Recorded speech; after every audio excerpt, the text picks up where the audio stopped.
Friends, మనం కుట్టేటప్పుడు కామన్గా ఈ 3 ప్రాబ్లమ్స్ వస్తాయి.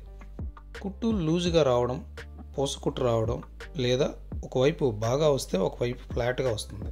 ఇక్కడ చూడండి, కుట్టు ఒకవైపు చాలా బాగుంది, రెండో వైపు లాగినట్టుండి పూసకుట్టు వచ్చింది. ఇలా ఉంటే మనకు తెలిసిన రిపేర్ ఏదో మనం చేస్తాము, అప్పటికి సాల్వ్ అవ్వకపోతే దగ్గరలో ఉన్న రిపేర్ సెంటర్కి తీసుకెళ్తాం. ఈ ప్రాబ్లం కోసం అయితే మనం మిషన్ ఎక్కడికి తీసుకెళ్ళవసరం లేదు, మన ఇంట్లోనే మనమే సాల్వ్ చేసుకోవచ్చు.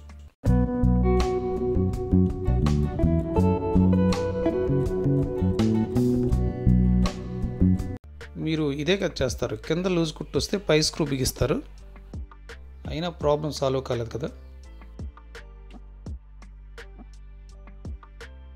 పైన లూజ్ కుట్టు వస్తే ఈ బాబిన్ స్క్రూని టైట్ చేస్తారు, అయినా ప్రాబ్లం సాల్వ్ కాలేదు కదా.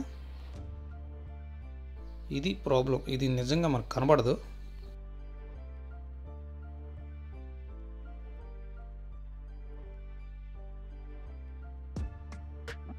కుట్లు తెగేటప్పుడు దారం లాగా వదిలేస్తాం, కాకపోతే ఇది ఓపెన్ చేస్తే కానీ బాబిన్ లోపల థ్రెడ్ ఇరుక్కుందని మనకు తెలియదు. ఈ దారం తీసి స్క్రూ బిగించి కుట్టి చూడండి,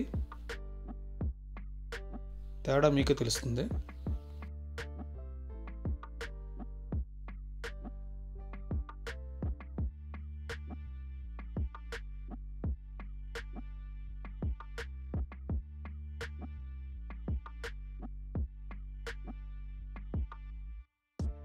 కుట్టు బాగా వచ్చింది కదా, రెండో వైపు కూడా చూద్దాం. ఈ వీడియో కానీ నచ్చితే లైక్ చేయండి, షేర్ చేయండి. Please subscribe my channel Prakasam Telugu.